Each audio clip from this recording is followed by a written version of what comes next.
Hi viewers, welcome to our channel. இன்றைக்கி நம்ம சேனலில் சேமியா வச்சு ஒரு டிஃபன் ரெசிபி தான் பார்க்க போகிறோம். சேமியா வச்சு எப்போவுமே ஒரே மாதிரி உப்புமா பண்ணுறதுக்கு பதிலாக இந்த மாதிரி ஒரு தடவை புலாவ் பண்ணி பாருங்கள். சேமியா புலாவ் இதாங்க இன்றைக்கி நம்ம பண்ண போகிறோம். இந்த ரெசிபி எப்படி பண்ணுறதுன்னு பார்க்குறதுக்கு முன்னால் நம்ம சேனல் இன்னும் சப்ஸ்கிரைப் பண்ணலைன்னா கண்டிப்பாக சப்ஸ்கிரைப் பண்ணிடுங்க. கூடவே பக்கத்தில் இருக்கிற பெல் பட்டனையும் தட்டி விட்டுருங்க. ஸோ நான் போடுற வீடியோ எல்லாமே உடனுக்குடனே நோட்டிஃபிகேஷனாக வந்துடும். வாங்க சேமியா புலாவ் எப்படி பண்ணுறதுன்னு பார்க்கலாம். ஒரு வாணலியில் ஒரு ஸ்பூன் நெய் சேர்த்துக்கலாம். நெய் நல்லா சூடாகி உருகி வந்த உடனே இது கூட ஒரு கப் அளவு சேமியா சேர்த்துக்கலாம். சேமியா அப்படியே லைட்டாக கோல்டன் ப்ரௌன் கலர் வர அளவுக்கு நல்லா வறுத்து விட்டுக்கலாம். சேமியாவை நெய்யில் வறுத்து பண்ணும்போது அப்படி வாசனை உரை தூக்கும், அவ்வளோ நல்லா இருக்கும்.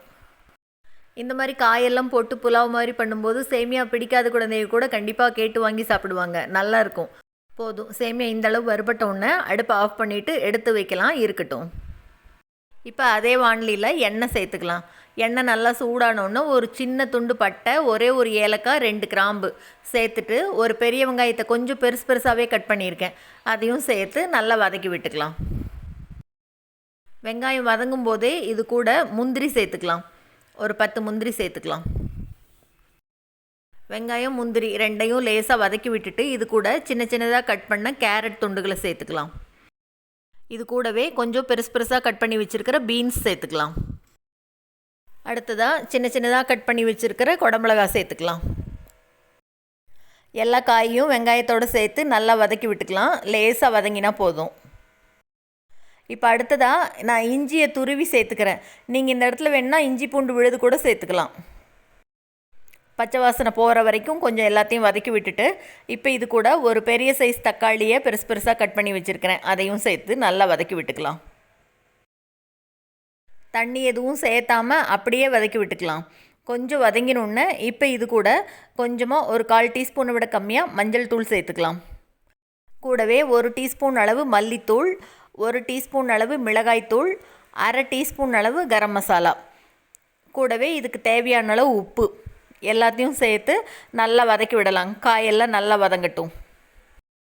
மசாலாலாம் காயோடு சேர்த்து நல்லா கலந்ததுக்கப்புறமா இது கூட தண்ணி சேர்த்துக்கலாம். 1 கப் அளவு சேமியாவுக்கு 2 கப் அளவு தண்ணி சரியாக இருக்கும். இப்போ 2 கப் அளவு தண்ணி சேர்த்துட்டு நல்லா ஒரு தடவை கலந்து விட்டுடலாம். லேசாக ஒரு தடவை கொதி வரட்டும். கொதி வர ஆரம்பிச்சிருச்சு. இப்போ இது கொதிக்க ஆரம்பித்தோடனே இது கூட வறுத்து வச்சுருக்கிற சேமியாவை சேர்த்துக்கலாம். சேமியாவை சேர்த்து நல்லா ஒரு தடவை கலந்து விடலாம் எல்லாத்தையும். இப்போ இதையே ஒரு மூடி போட்டு மூடி வச்சிடலாம். ஒரு 8லிருந்து 10 நிமிஷம் அப்படியே இருக்கட்டும். சிம்மில் வச்சிடலாம் அடுப்பை. சேமியா நறுக்குன்னு இல்லாமல் நல்லா வெந்து வரணும். ஒரு 8 நிமிஷம் கழித்து திறந்து பார்க்கலாம்.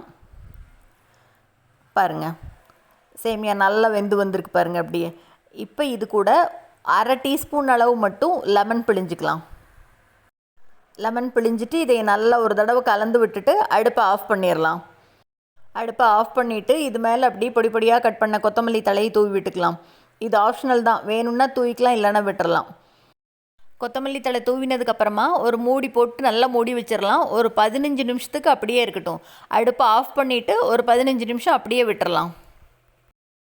இப்போ ஒரு 15 நிமிஷம் கழித்து அப்படியே திறந்து பார்க்கலாம். பாருங்கள், சேமியா புலாவ் எவ்வளோ சூப்பராக ரெடி ஆகிருக்கு. அருமையாக இருக்குங்க. ரொம்பவே வித்தியாசமான டேஸ்ட்டில் காயெல்லாம் போட்டு புலாவ் சூப்பராக இருக்கும். இந்த ரெசிபியை நீங்களும் செஞ்சு பார்த்துட்டு மறக்காமல் கமெண்ட் பண்ணுங்கள்.